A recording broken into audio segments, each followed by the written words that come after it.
Yeah, Well, it's go ahead. and back on open border trade policy. I mean, the fact that he's even able, again, if Congress had a spine, he shouldn't be able to put tariffs on Canada and Mexico. Like, that's a direct violation of NAFTA. We have a literal treaty that says this is a free trade agreement with these two countries, the two countries that border us. Like, we should not be able to, just legally not be able to tariff them, and the fact that that's So not being held to account either. So because he pulled back on Mexico today, because he's delaying And it, Canada. and Canada. Yeah. So now what I think is happening is he's pumping and dumping the U.S. economy for the billionaires that he has in there. Because, and now this is going to sound Alex Jones conspiracy, I don't care. The billionaire tech moguls are trying to create their own little cities and their own little communities, Right. and they all want to be in charge, like having tech communism, right? Under Elon Musk and Peter Thiel, who is the really mastermind. It's Musk and Thiel, and that's why they're in Trump's government, along with all these other billionaires. That's why you have the resource deal with Ukraine, because they're trying to take all of Ukraine's resources and their rare earths for all this AI shit and all of these materials that they're trying to build in these tech communities and civilizations specifically. And if your viewers want to look it up so I don't sound too crazy, it's called Dark Gothic MAGA. That is what it's called, and that is what these tech billionaires want to accomplish in the United States. Well, that's why I Elon got the black hat, right? exactly. Yeah. They're saying it they're saying it out loud because we're so cooked in information. Well, and those tech billionaires have been trying to create those kind of tech cities for like a decade or two Yeah. in Well, California, but like now they see a way that they could theoretically turn the whole United States into a kleptocracy, essentially.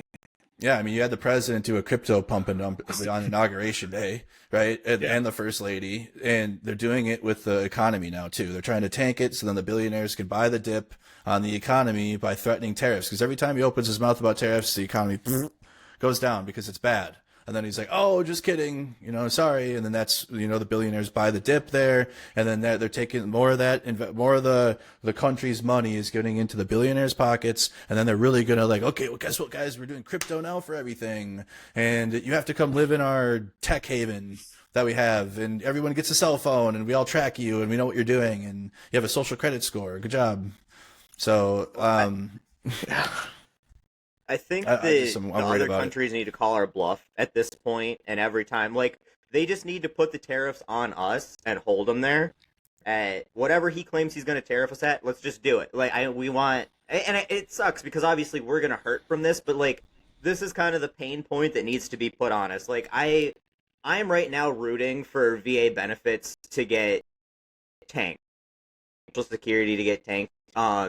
I'm rooting for Farm Aid to get tanked. I'm rooting for tariffs on us and for Canada shutting off the power and all of that to happen as fast as possible because we need that pain point for people to wake up and be like, we need to do something about this here in our own country, and they're not going to do it till it affects them. And that sucks because it's going to hurt us and affect us too, and I don't want to see vulnerable people get taken advantage of. But it's either we do it now when we have a system that's somewhat repairable, or we wait until they destroy it to the point where we can't do anything. And so, and I think that the rest of the country or the rest of the world needs to start putting that pressure on with the tariffs and just be like, we're not gonna play this back and forth game. If you say you're gonna tariff us, we're just gonna take you at your word, and we're gonna put these tariffs on until in writing we get some sort of assurances that this isn't gonna happen anymore, and you shut the fuck up about it. And in that writing, it's going to be if you ever even threaten tariffs again, automatic 50% Automatic, tariff. yeah, like without even debating it back and forth, because it's not good for the world economy too. Like, this is bad for everyone. These are bad moves. Yeah, like, we never want to see people like hurt from this. It's like that's the only way a change happens in the United States. We are all like in our own information bubbles, and only reality hits. That's it, and that's always been true. And when reality hits, people make changes, and that's what that's what probably needs to happen at this point. Is people need to see the effects of this and how bad it is, right? I mean, it's already kind of naturally happening with 300,000 people have lost their jobs now in the federal government. I mean, it's like, it's going to keep mounting. We're only in like month 1, month 2 of this presidency. It's going to keep adding up. I mean, by the end of Trump's first presidency, you had the whole country out in the streets, and people are already wanting to do that in month 2 now. Like, people are like, when's the next protest? When can I go back out there? Like, I want to get out there now. It's like, This is at the start of his the genesis of the presidency. Like I can only imagine where it's going to go by the end. No, these 2 months have been the longest 10 years of my life for sure. Yeah, seriously. But I guess back to the war on Ukraine, because that's really what we got you here to talk about. First, because I really want to get into kind of debunking some of those myths, but before we get to that, I just wanted to know, where do you see the war kind of going from here, now that NATO's stepping up? What do you think's going to happen, assuming the U.S. continues to be a total dick and not do what it needs to do? What do you see happening?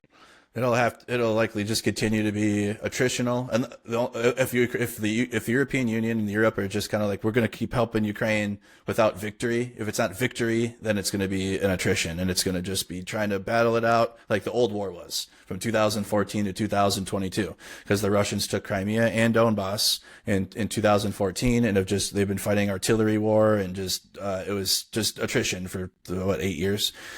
So that's likely going to continue unless Europe steps up and puts troops in Ukraine to try to help Ukraine win or a victory. They're talking about putting them in Western Ukraine, not obviously at the front lines to fight Russians directly. That would alleviate more Ukrainians to be able to go fight at the front lines, because you have Ukrainians defending Lviv, which is super West Ukraine, and there's no front lines anywhere near it. That would free up them to go to the front lines and fight.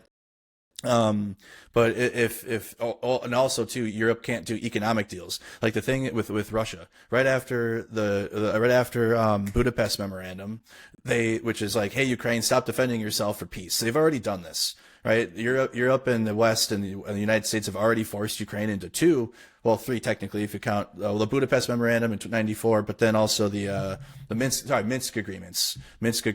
Russia has broken all of them, which is like, stop defending yourself, or we took your nukes away, and Russia promises too. Like, they're not going to attack you too, Ukraine, we promise. And they've broken it. But then right after the Minsk agreements, Europe signed oil and pipeline deals with Russia to have pipelines go through Germany. It's like, they can't do that. Like, if you're going to defend Ukraine and say Russia's a threat to democracy, then you have to stand up to it. Like we're telling these Democrats in the U.S. to do, to Trump. Europe has to do that to Putin and to Russia. And if they don't, then the Russians are just going to stand in Ukraine 5-10 years from now. They'll build up their military and then invade it again, just like they did from 2014. They full scaled in 2022. Didn't go well. Hasn't gone well. Thanks, Trump. Thank you for the life preserver. 5-10 years from now, they're just going to send it again. And while they're doing that, they're going to be doing information operations in NATO countries like Estonia, Latvia, Lithuania. And if all they have to do is just install the Russian speakers in the east of Estonia feel like, the Estonians are mean to them. Like, that's all Russia has to do, because if the U.S. goes through with this, that proves that their propaganda works, unfortunately, and it has been working. And if you actually watch Russian propaganda, quick, not to get sidetracked too much, it is the lowest level. Like, it is Fox News, but worse. It is literally like right-wing media, but just even worse somehow, and it works on so many people. So if Europe doesn't that's what I'm saying. It's kind of important for Europe to really meet this moment seriously, not do any deals with Russia, not work with them at all, maybe be a thorn in Trump's side, make it hard for the U.S. to pull out completely out of Ukraine or pull out of support for Ukraine, something. It's almost kind of like the same domestic criticisms we have for the Democratic Party. It's kind of very, very parallel, in my opinion, between like what Europe and I want the United States to as well, but because we just pulled out completely, I got to talk to Europe only now. But it's the same type of issues that we're seeing with people that want to stand up to fascism and imperialism and not doing enough really to do it, to actually fight against it, to defeat it. So I guess with that and the way that the United States has really abandoned Ukraine at this point, how is the Ukrainians' view of the United States evolved? Like, where do they feel? Because I mean, I know at least they were very outwardly appreciative of the support that the United States was providing, even though it wasn't enough and it should have been more, and they obviously wanted more. They seemed very happy with what they were getting to begin with, and the view of the United States, at least from our perspective, sitting over here on this side of the pond, looked positive, and I'm assuming that's not the case anymore. Yeah, at first it's so sad because like I told you, I've been there 5 times. And Ukraine was part of the Soviet Union. It'd like be unheard of for Americans to go to Ukraine or like former Hmm. Soviet countries. But as time has passed, they're independent, democratic countries that like not being a part of Russia. They like it. They like having their freedom. They like being able to work economically with European countries or the U.S. or whoever the hell they want without mafia state Russia in their country running it, right? Which is what happened to the Soviet Union. So at first it was like Ukrainians were so happy. Like, America, you're from where? You're from the United States? Wow, I can't believe you're here. Like in Ukraine, or like, where are you from in the U.S.? So I tell them I'm Minnesota. Or like, where's that? Or like, oh, like it was so like rose colored. Like they were so like, oh God, thank you so much. Like thanking me on the streets. I'm walking, they're like, because obviously I don't look Ukrainian. And they're like, where you from? What are you doing here? I'm like, we brought some trucks and aid and military supplies. Oh, thank you so much. Thank you. I can't believe this. I can't believe an American's here helping. Or as of some of my British friends too. And they're like, the Brits, they're like the West basically is here on the ground helping Ukraine win, or people from the West are here. And it is like almost 180 completely turned now. So we're like that positivity about the U.S. and how great it is and the historical significance of the U.S. and what they've done around the world to destroy fascism or communism, or like, we are not that now. And that does kind of suck a lot because goodwill does go a long way. Soft power is good. Doing things without military action is actually good. And a lot of people looked up to the United States for this. And with Trump in power, it's just not at all. Like the only people that are happy that Trump is in power are like Russia, our worst enemies, or the worst of Americans. That's about it. There isn't really much in between, or the people that will just filter him, like we talked about earlier with Reagan era right wing Republicans. They're not MAGA, they're rhinos, but they'll still filter. They'll still filter Trump. So yeah, it's just completely like 180 shifted. Not always, not completely like. They're not going to say all, like Ukrainians won't say like all Americans are all bad. Like we hate them all now. They're very specific on Trump, but it's also too like, number one, you had Biden delay aid, right? Or delay things or not give what they wanted right away. But then now you have Trump like completely abandoning Ukraine. So it's like a very, very sour, very bad how the United States is perceived now to Ukrainians. Sad. And your point about soft power, I mean, that goes twofold with USAID or USAID. I've heard it said that $1 in USAID is worth $2 in defense. Like you're buying goodwill. It's not a selfless thing that we're out here in third world countries feeding starving children. It's that's how that's how you prevent that child from growing up to be a terrorist. When they got fed as a kid growing up and their food came out of a box with a big American flag on it, um, suddenly it's a lot harder to hate those people in the future, and if you go blow these people up and it's, oh, my mom got blown up by a U.S. drone strike or something, then obviously it's a lot easier to do that. And obviously with the people in Ukraine, when they've been counting on U.S. aid to literally defend their sovereignty, which we promised that we would help them do, and now suddenly we're not doing that. That goes from them obviously respecting us to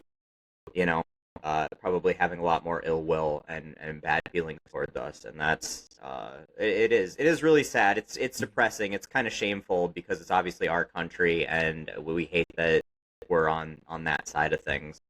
Yeah, it's like I weep for our future, as my U.S. history teacher used to say every day. AP U.S. history, Mr. Reynolds taught the class. He's such an intimidating teacher, but every day we'd walk by, "Hi, Mr. Reynolds, how you doing?"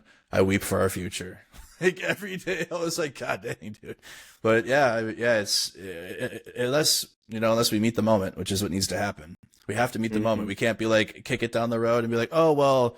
Next year we'll rally or like something. It's got to be like now, for everything to fight against this. Absolutely. So, going kind of back to like the beginning of, the invasion and whatnot. Some of the talking points about like why we're even having this issue is like Western intervention and potential NATO inclusivity of Ukraine and things like that. And like, oh, Ukraine is run by Nazis. Obviously, like there was very little. There was that one weird platoon that wasn't even part of the Ukraine military that people said like these are the Nazis in Ukraine. But what do you say to people who like still to this day are using those two talking points that are the reason why Ukraine deserved to be invaded because the United States made it that like they stood them up to be invaded basically. Yeah, it's just on the long list of Russian excuses and lies as to like why they invaded Ukraine when they really just want to reunify the Soviet Union, or that's what Putin wants to do.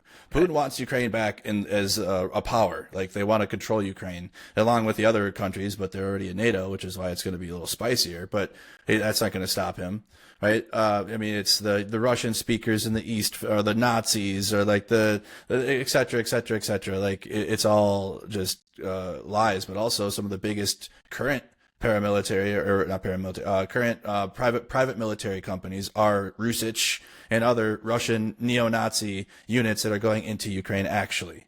And if anything, too, a lot of the actual Nazi rhetoric is I watch extremists on the internet. They have been anti-Ukraine because they painted Zelensky as a Jewish supporter or something, like very anti-Semitic around it because President Zelensky is Jewish. So they created like a big anti-Semitic rhetoric around that. So it's completely devoid of it. Russia invades Ukraine to denazify it was one of their claims. That was one of them. We're just going in to denazify Ukraine. Mm-hmm. There's Nazis everywhere in Ukraine. And then you also have them hating on Ukraine because they're Nazis. Yeah, and they don't like a Jewish president running Ukraine. Yeah, it's just like their information space.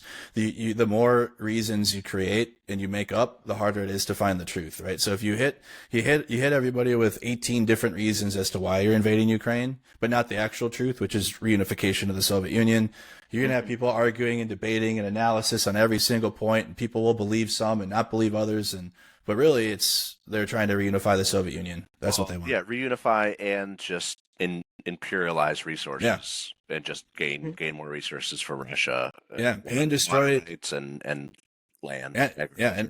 And actually destroy Western countries, but from within, not militarily. They don't have to. Russia doesn't have to fight the West militarily. They just got to do information operations, propaganda, and we'll destroy ourselves. And then Russia comes out on top. So if anything, if people don't understand that Russia has been like ever since the Soviet Union collapsed, they've been on revenge mode. Like they're trying to undo everything, and then not only that, but destroy all the Western countries. And if people don't start getting that together, we're gonna be in a very bad spot. Not only are we fighting each other, but then we have the fucking Russia that wants to dance on us after we're done destroying each other. Like we'll do it, and then they'll do the Russian dance over us right after we're done. It's insane. Well, and I was listening to Fareed Zakaria on like a New York Times podcast, and he mentioned that he didn't think it was actually the NATO talks about Ukraine joining. It was actually the talks of Ukraine joining the EU, and it was that promise of potential economic stability that sort of like pushed Putin to move up his timeline of annexing the whole country instead of just small portions of it, because they didn't want Ukraine to become more of an economic powerhouse by having free trade with the rest of Europe. Yeah, that's exactly what happened. That's what started Euromaidan and the revolution in 2014. Was Ukraine was going to be a part of the European Union back then, and then Russia and Putin, because they had Yanukovych as president, who was a Putin puppet, they were like, "Hey, sign our deal instead," or like, "You're going to sign our deal instead. Like, you're not going with the Westerners," and that's what caused the revolution, and like that's why Ukraine is where it is now, because of like pulling out of the European Union deal and wanting to sign with Russia's instead. Like that goes against the will of the Ukrainian people that wants to be a part of the West. They like economic opportunities. They actually do like capitalism. They like owning businesses or agriculture, because there's a lot of agriculture there. You think Minnesota, Wisconsin, Iowa farms are big. Oh my, Ukrainian farms are like giga farms. Like they are like, you see into like the horizon where the farm goes. I'm like, how do they even cultivate all this? Like it's so much land. It's so much one of my farmland. favorite things when the war started was just like all the Ukrainian farmers just like dragging tanks back Yeah. to their farm and shit from Yeah. the battlefields and Yeah. stuff like Uh-huh. and yeah, just learn. But they say Ukraine's the breadbasket of Europe, right? Mm-hmm. And also So yeah, feeds the global south too. Like a lot of their grain gets to the global south, and then they're able to feed others. But yeah, it's breadbasket. It's huge. It's a very, very important country, and that's why it's very important to support their fight against Russia for many, many, many reasons. Not just one specific one, but I don't think. I mean, it's crazy. I don't think we want the Soviet Union back. And a global war being threatened on everybody. Like, but it's crazy though. People that are like, World War III is going to happen if you defend Ukraine. It's like, no, World War III will happen if we allow. don't. Yeah, it will happen if we don't. Right. And that's. Oh, go ahead. Yeah, I hear this talking point. It's like if we don't like settle now, then we're potentially going to upset Russia even more. But Russia has been trying to do one thing for 3 years, and that's invade a mid-tier military force. Not to throw any shade against Ukraine, but they weren't like they weren't considered like a UK or France or US like superpower or like integrated into like the NATO military in that sense. So, and only in that sense do I mean mid-tier. But like if they can't even defeat a country that's like Ukraine, how are they going to launch a world war like frontier campaign? Like they just don't have the ability, the resources, or the manpower, or apparently the military minds Acumen, to do something of that scale. And that's why they don't have to, and they're just destabilizing our Western countries from within. Sure. Like Russia doesn't have to fire a single round at the United States if Trump's gonna make sure that we're siding with Russia on everything, or allowing Russia to continue without any pushback, right? Or without any accountability held. They don't have to fight. They don't have to go to war against any of us. They'll just destabilize us, and then go ahead. Oh no, I think that's the point. Is when people say, oh, if you defend Russia, what or defend Ukraine, what's the next? World War III, and it's like they're not going to stop with Ukraine, just like they didn't stop with Georgia, just like they didn't stop with Crimea. But next, the only next after that really is Poland, right? And Poland's a NATO country, and that's the impromptu, that's the official act you have to do to start a world war, is invade Poland. And Russia's done this before.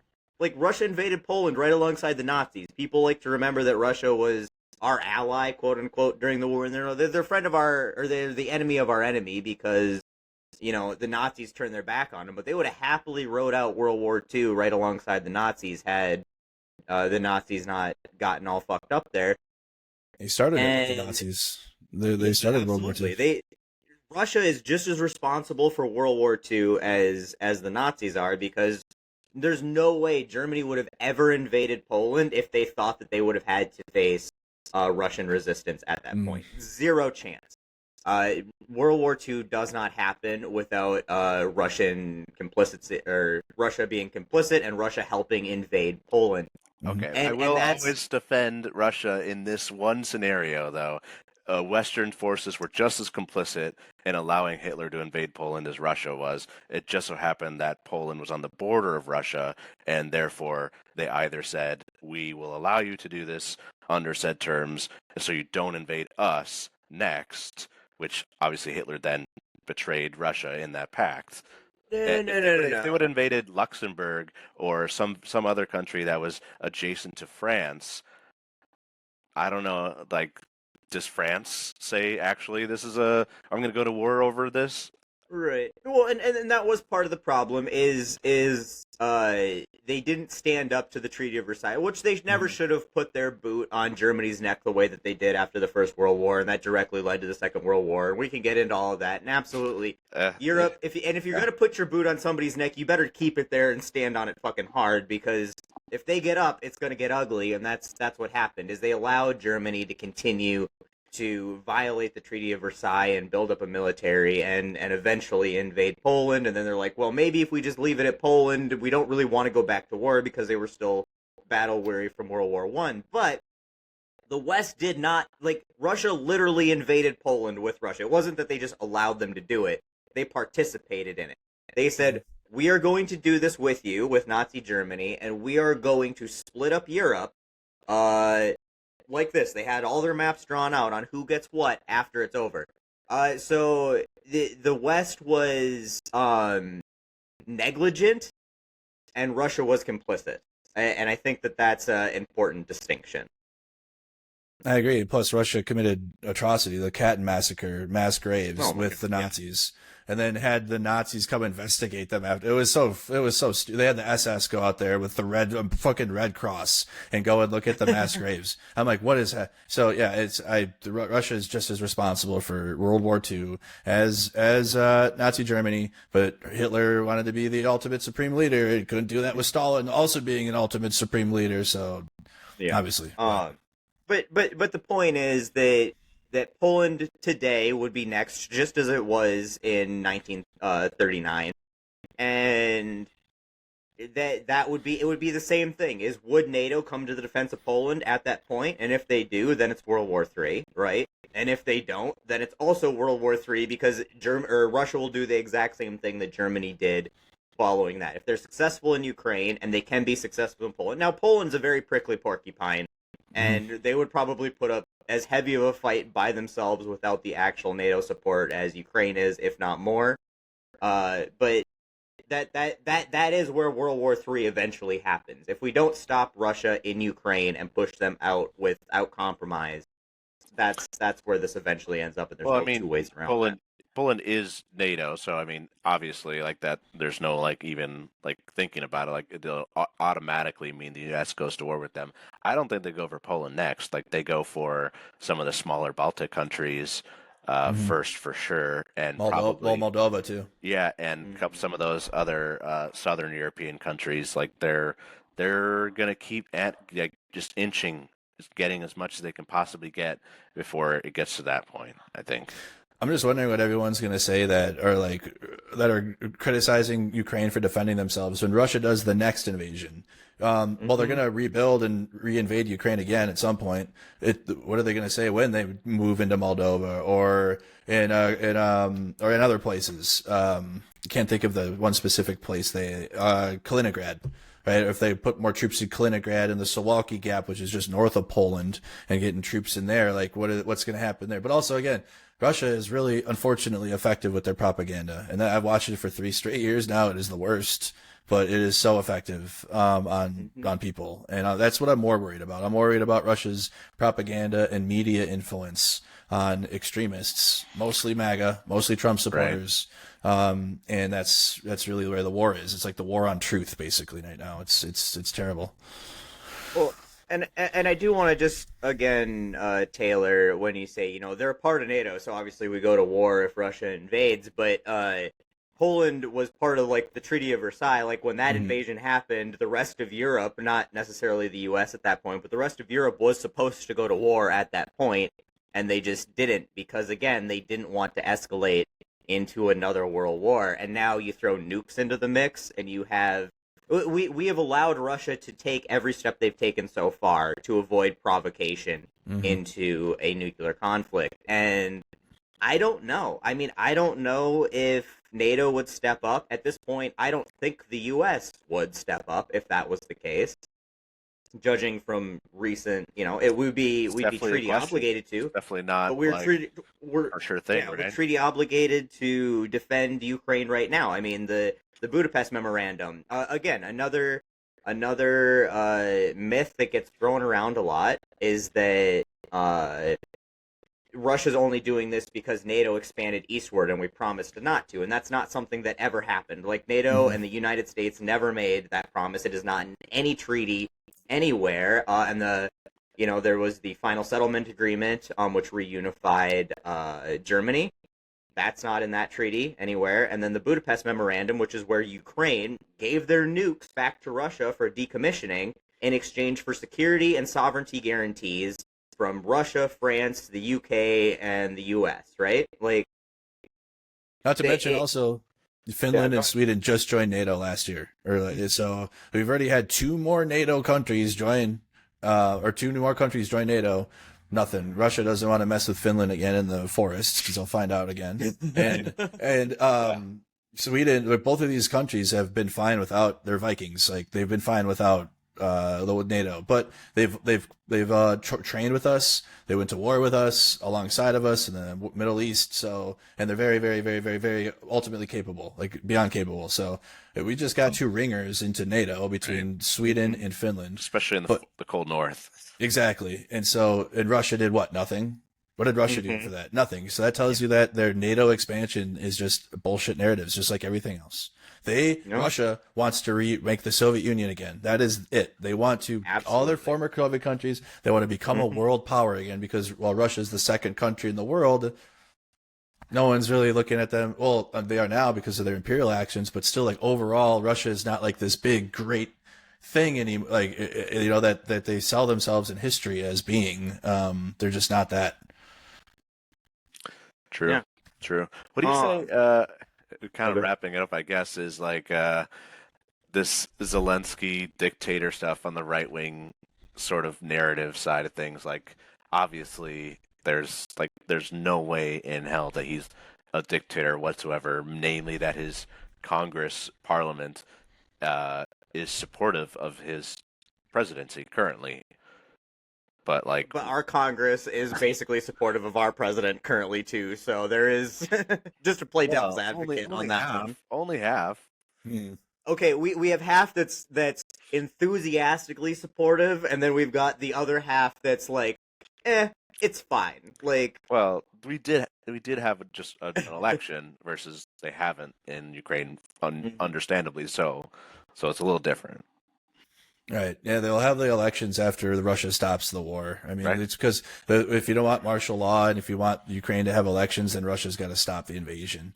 And Zelensky's made that so clear. Like, Zelensky's basically like, I am fine with not being president. Like, I'm probably mentally done. Like, this is a lot. So, but guess what? I'm still here with my people. I'm still the president because of martial law, and if anything, you want Ukrainian elections, okay, we'll do that, but we need security guarantees, because what is elections? Or what is, you're going to just gather like hundreds of Ukrainians to go vote, and then Russia's like, okay, button, cab, kill everybody in one go. That's what Russia would do exactly. So I mean, Ukraine needs hospitals and schools and everything. Churches, to stop the polls. Yeah, exactly. So without the security guarantees or anything, like, Ukraine has nothing, especially when we have the Budapest Memorandum, 2 Minsk agreements, and nothing has provided security to Ukraine. And that is why Zelensky was like, we need security. Like, that is the most important thing.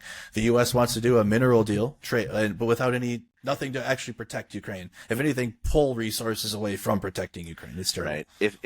If MAGA and Trump really wanted a ceasefire and they really wanted to end this war today, they would demand that Russia gives up all of their annexation points, at least in the recent invasion, if not also Crimea. But give up that and say the United States will stand by this with all security matters and with all the force that we have to put behind it.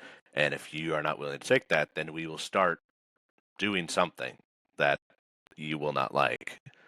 Instead, we're just like, oh, you have to just give up parts of your country in order to stop this war because it'll make me look good, and we want to take some of your resources. But that's how Trump negotiates. He comes and he demands shit he's never going to get, and then they give him a consolation prize of something they were already doing, and he takes that back and waves the victory flag. Or he turns it into, these people are against me and they don't want to do anything. And it's all, I mean, now he's saying, oh, they don't have any interest in peace negotiations. It's obviously, any peace negotiation that doesn't involve them getting all of their land back is a no-go.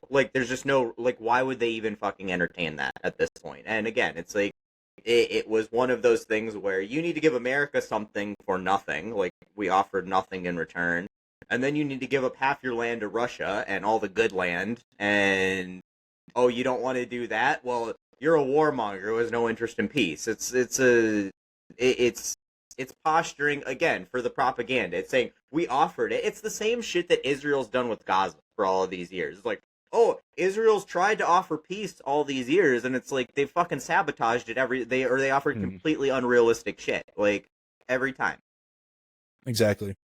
Yeah, it's making it impossible to actually have good faith arguments with a lot of people that are trying to be like, oh, well, Ukraine needs to do this and that. It's like they already have been. They've been losing their entire population. They've been losing their churches, schools, institutions. Russia's tried to take over their country forever since they became independent. But also, again, 90% of the aid's going back to the U.S. We're already like we're giving ourselves money for Ukraine, basically. Like, here you go, here Ukraine, here's 60 billion, but we're getting 90% of that back already. Plus, again, like we mentioned earlier, the deals with intelligence sharing that is now gone, unfortunately, but we were doing that. And also Ukraine teaching us how Russian warfare works in the modern era. That's all invaluable exchanges that while you can't put on like a price tag on it, right? You can't, well, you can when it comes to deaths and civilian deaths and buildings, and you can do that. But I mean, a lot of the things that are like are priceless.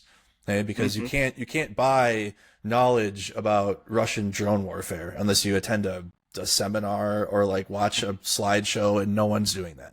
Or people might, or like, but even then, you're not getting firsthand experience. You're not getting the actual class from Ukrainians that are there doing it. We've always been getting something back from Ukraine this whole time, and it's invaluable.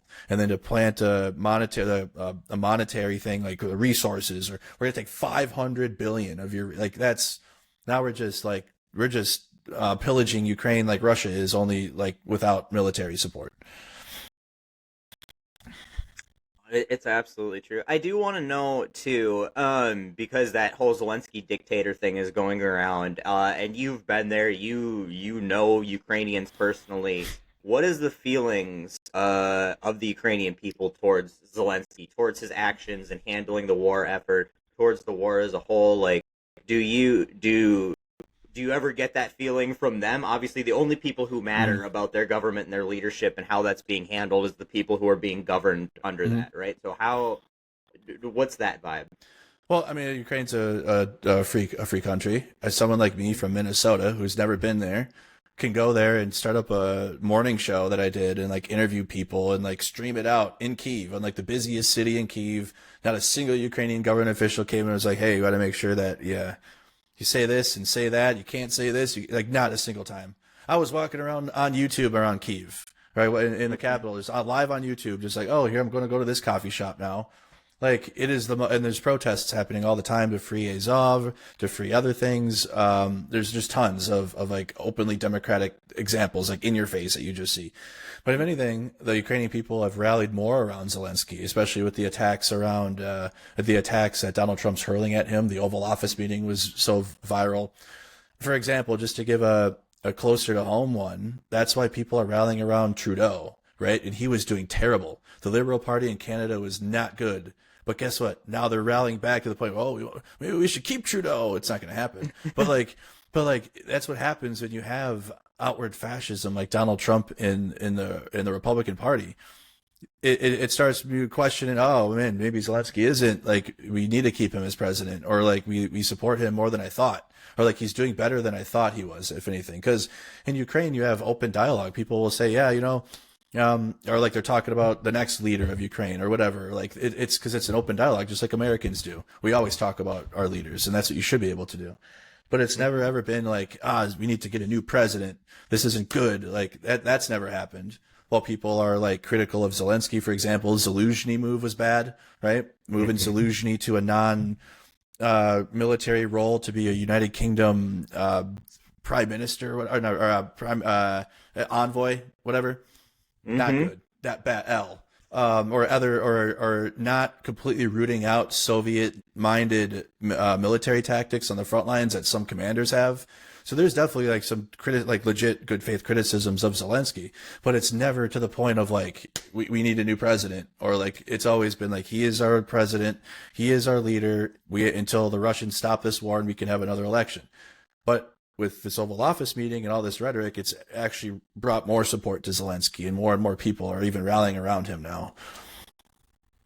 And that's what I definitely assumed, and I just wanted, because again, he's up there calling Zelensky a dictator and he's projecting, is really, I mean, that's all the Republican does. Every every accusation is a confession, right? But it's just the only people who really matter, and their opinion of their leadership is the people who are being governed by that leadership. And if they're on board with this and they're not complaining about the fact that currently they have to live under martial law because they're literally being bombed every day, and that's how you keep people alive, and you can't have an election because people going to the polls is a good way to take out thousands of Ukrainians in one swipe, and it's really hard to vote when you're busy shooting Russians on the front line. And as long as they're okay with it, then what the fuck is our opinion of his leadership style have anything to do with anything at that point? Exactly.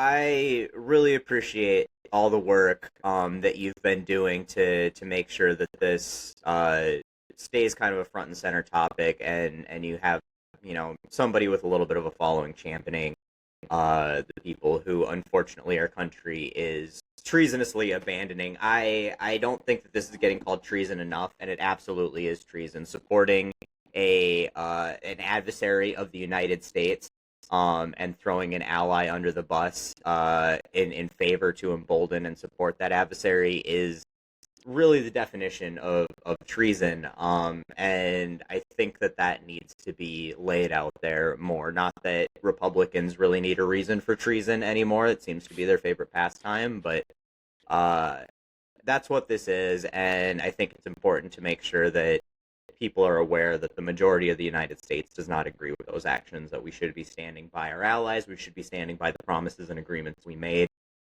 And obviously, all of us get a lot of hate for doing that these days from a certain group of people, but I appreciate the fact that you're out here, taking that hate with the rest of us, and doing more than the rest of us when it comes to this particular cause.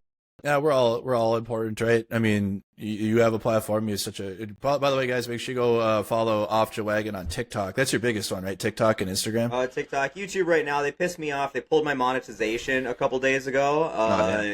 They're fucking with me, so I'm trying to move everybody to YouTube. So please follow me on YouTube, where they still at least pay me something.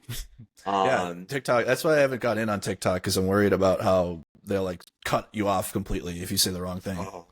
Dude, it's a fucking roller coaster. So I have a bunch of people have come here. Some people in the chat have been saying that they came over here and seen everything from there, and I appreciate that. You know how hard it is to do the social media, rely on that for your income, and TikTok pulling my video view monetization. That's $1 to $3 grand a month of revenue that I don't know if when I'm getting that back, if I'm getting that back.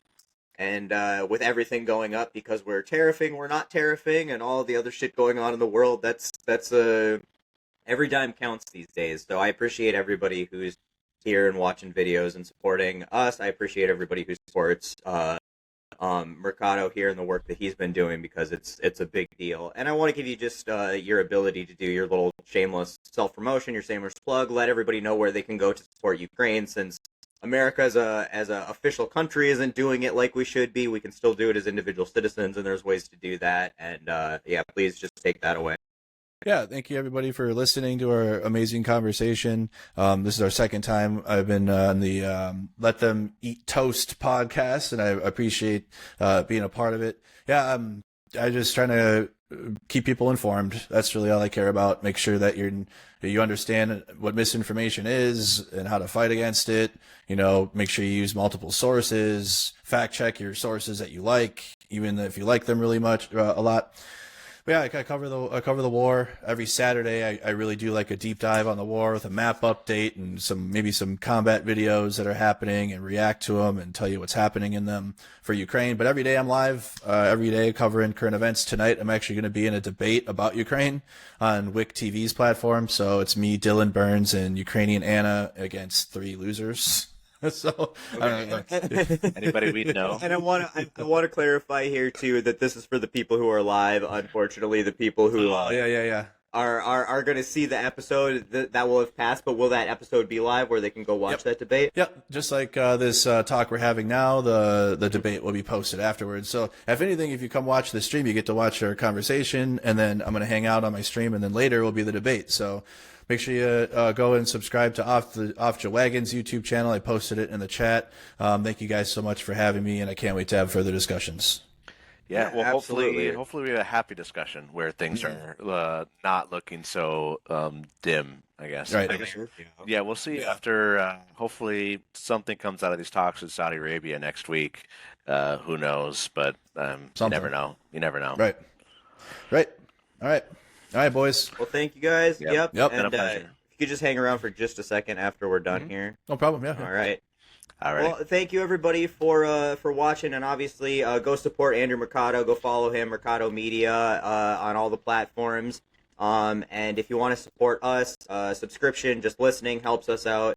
As well as buying merch on offthewagon.com. You can get the Let Them Eat Toast merch there. You can get my personal merch there. And again, just any way you guys want to support us, we really appreciate it. We try to do our best to give it something that's worth your time, and we appreciate the hell out of the time that you give us. So thank you so much. Yeah, that's right. We'll take every like and subscribe that you can get. So I appreciate your time. All right, guys. All right. Take care. Peace.